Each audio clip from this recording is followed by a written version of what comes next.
Bonjour, bonjour et bienvenue pour une nouvelle vidéo pâle. Donc comme d'habitude dans cette vidéo, je vais vous montrer la petite pâle que je me suis faite pour cet été. Et comme je pars en vacances plusieurs fois lors de ce mois d'août, oui, j'ai de la chance, et ben ça va être e-book à volonté comme je l'ai dit dans mon dernier book haul.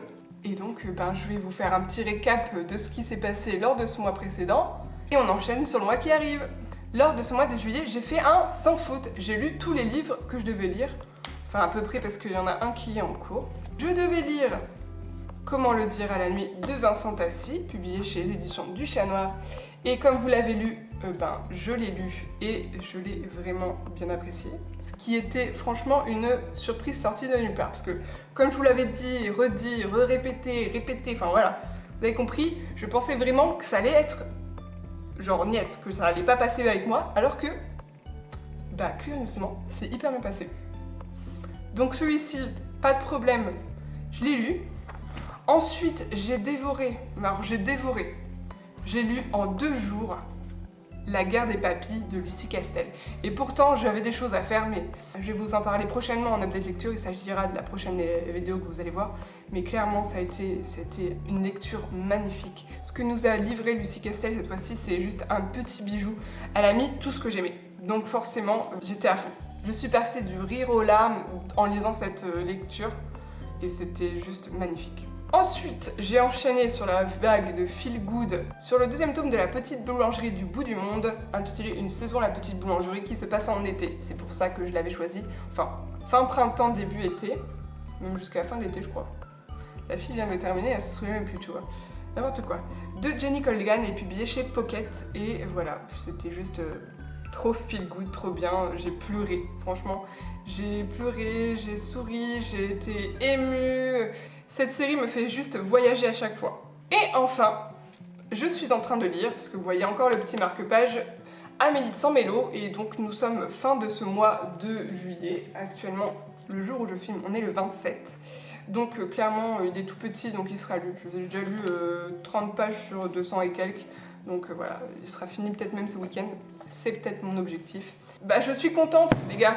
Putain, après un mois de mai qui était très compliqué, un mois de juin qui était pareil, hyper compliqué, où j'avais vraiment du mal à lire, Vincent Tassi qui a... Je sais pas, j'ai l'impression qu'il m'a débloqué quelque chose, et après Lucie Castel, elle s'est engouffrée dedans, elle a tout explosé, et je me suis dit, punaise, est-ce que ça fait du bien de reprendre confiance en ses lectures, d'aimer ce qu'on lit, parce que même si Dolorine à l'école m'avait mis dans le fond de ma panne de lecture et qu'après ça va être un peu compliqué, là j'en suis sortie et je suis d'accord avec plusieurs personnes qui disent qu'une vraie panne de lecture ça n'existe pas. Que des fois on n'a juste pas envie de lire des romans qu'on s'était prévus au moment où il fallait lire. Et oui, des fois il faut se laisser un petit peu de temps et évacuer cette pression de la lecture, je pense. Je voulais pas lire pendant ces 2 mois, même si ça me déprime un petit peu parce que je dis ok, je veux lire, j'ai envie de lire, j'aime ça. Faut juste se dire ok, finalement, au fond de toi, t'as pas envie de lire, ne lis pas, regarde des séries, regarde des films, fais-toi plaisir, fais toute autre chose, geek sur ton portable, et après ça reviendra. Et clairement, voilà, on tombe sur un livre qui en plus était un livre imposé, parce que je rappelle que Vincent Tassi était pour le PLIB, et voilà, ça m'a juste débloqué. Et j'en suis très très contente parce que là, clairement, je fais des bonnes lectures en plus après. Je blablate. Si jamais un jour vous êtes intéressé pour un sujet plus discussion, plus blabla, clairement, moi, ce genre de sujet, ça me plaît beaucoup quand je les vois sur les chaînes des autres. N'hésitez pas en commentaire à m'en dire ce que vous en pensez. Si jamais vous voulez aborder des sujets autour de la lecture, notamment la panne de lecture, notamment cette angoisse de la palle également, n'hésitez pas à me dire si ça pourrait vous intéresser. Ce genre de vidéo et j'essaierai d'en faire une, ça sera je pense un petit peu de live puisque je ne fais pas trop de construction dans mes vidéos. Ça m'intéresserait si jamais vous êtes intéressés. Voilà. Donc sur ce, je rebondis sur ma palle du mois d'août. Donc il s'agit de Lord H à tout prix, écrit par Sally Mackenzie et qui est le 3e tome de la Duchesse des Cœurs et le dernier, qui était publié chez Milady. J'aime beaucoup ce que fait Sally Mackenzie et notamment sa saga La Duchesse des Cœurs qui m'a fait mourir de rire avec le 1er tome. Le 2e tome était un peu moins drôle, mais j'avais quand même beaucoup aimé. Et là, ce 3e tome, il s'agit de H. Je pense qu'il sera beaucoup plus dur parce que l'histoire de H est assez compliquée. Je me suis dit, ok, on termine une série, comme ça au moins ça sera derrière moi. Et puis c'est le genre de choses que j'ai envie de lire en été. Je ne veux pas chercher à me prendre la tête, je veux me détendre. Donc clairement, c'est pour moi ce genre de lecture. Ensuite, je vous bassine encore avec, mais j'ai décidé de prévoir le tome 3 des Kerguelen, intitulé Nina, qui est écrit par Aurore Helin.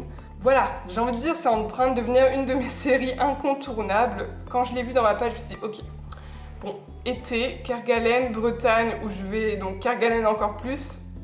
Voilà, c'est tout. J'ai pas envie de m'attarder dessus, on va vite passer. Je vous en reparlais bien sûr comme d'habitude, un bout d'un moment vous allez être saoulés par cette saga, je pense que je saoule tout le monde, mais croyez-moi c'est de la bombe ces trucs là, putain, c'est de la bombe. Ensuite je vous présente un livre que j'ai depuis très longtemps dans ma palle, il s'agit de Meilleurs ennemis de Sally Thorne, qui est publié chez Harlequin à la base. À la base, je pense qu'il y est toujours, hein, je sais pas pourquoi je dis à la base. Il y a plusieurs raisons qui m'ont fait sortir de ma palle. De 1, parce que c'est une comédie romantique, j'aime bien lire ça en été. De 2, ça fait 2 fois que Moody le mentionne sur sa palle comme étant son top niveau romance. Et troisième raison, et je pense que c'est celle-ci qui a primé, c'est qu'il va bientôt être adapté en série ou en film, je sais plus. Je me suis dit, ok, c'est celui-là, t'as envie de le voir, parce que tu sais, t'aimes bien ce genre de petite romance, hein, autant le lire avant, et apparemment on ne dit que des bonnes choses sur ce roman-ci, donc je sais pas pourquoi je l'ai fait traîner. Mais voilà, été, je pense que ce sera parfait pour le terminer. Qui dit été dit également romance sur les Highlanders. Comment je peux passer à côté? C'est incontournable pour moi. Et en plus, ça fait hyper longtemps que j'en ai pas lu, donc La Belle de Findlay, le deuxième tome du clan MacDougall écrit par Susan Tichdale et publié chez Montlake Éditions. Je ne sais pas de quoi ça parle, je n'ai pas envie d'en savoir, juste Highlander quoi. J'avais beaucoup aimé le premier tome si vous vous en rappelez. Il n'avait pas forcément eu des très bonnes notes, mais moi c'est ma came ce genre de choses. Je suis pas trop exigeante non plus. Ça me détend et enfin voilà, ça me fait voyager. Donc, bah c'est parti pour l'été les gars. Ensuite, roman feel good par excellence, auteur feel good par excellence que j'aime. Il s'agit de Ça a commencé comme ça de Angela Morelli. Vous savez comme j'aime sa saga Les Parisiennes, je n'ai toujours pas lu le tome 3 mais il me le faut, c'est sûr. On est sur un de ses premiers romans et là on parle d'une jeune femme qui décide de s'inscrire à un concours de confiture et de présenter une confiture de figues. Sauf que manque de peau c'est la canicule, thème du moment quand même. Et il n'y a plus du tout de figues dans le village et du coup elle est bien embêtée pour présenter sa confiture et en gros elle va entraîner tout plein de personnes avec elle pour faire cette fameuse confiture et gagner son concours de village. Je fais confiance à Angela Morelli, franchement à chaque fois elle me fait mourir de rire, je trouve ces personnages féminins super craquants. Donc voilà, pareil, feel good les gars, feel good. Ensuite, le roman, j'ai envie de dire obligatoire, même si c'est pas vraiment obligatoire, du mois de la palle, il s'agit de Terre de brume, écrit par Sidi Van Wilder. Le premier tome, Le Sanctuaire des dieux, il s'agit d'un des finalistes du PLIB. Pareil, j'ai entendu que du bien dessus. Il est quand même assez jeunesse, mais là, je pense que je me laissais tenter sans problème, parce que Sidi Van Wilder, elle a été rentrée dans mon top des auteurs directement avec son livre La Lune est à nous, que je recommande et re-recommande. Alors vous l'avez vu, ça fait déjà beaucoup de livres, moi qui lis vraiment pas beaucoup, hein. Des comédies romantiques, ça passait très bien vu que j'aurais le temps de lire. Et je me suis laissé un livre, on va dire, optionnel que j'aimerais lire, mais si j'ai pas le temps, je le compte pas dans ma palle. Il s'agit de La Meute de Chanel, le tome 1, La Malédiction, et qui est écrit par Isaline Firfaol, je ne sais toujours pas comment ça se prononce, et qui est auto-édité. Voilà, c'est la comparse de Aurore Helin. C'est une histoire de loup-garou. Les deux histoires en fait sont un peu reliées parce qu'elles s'écrivent des fois des petites allusions les unes aux autres. On a un homme qui est un loup-garou, une jeune femme qui est historienne et qui s'appelle Iseult. Donc j'ai qu'une envie, c'est de le dire ça. Mais comme j'ai prévu beaucoup de choses, et ben c'est mon tome optionnel. Si j'arrive à faire ça, putain les gars, je suis mais hyper heureuse. Donc voilà, faut pas trop traîner et je vais aller lire. Donc si vous avez des suggestions de lecture, n'hésitez pas en commentaire à me les suggérer, hein, tout simplement.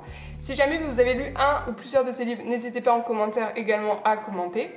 Et moi je vous dis à bientôt dans une prochaine vidéo et bisous bisous!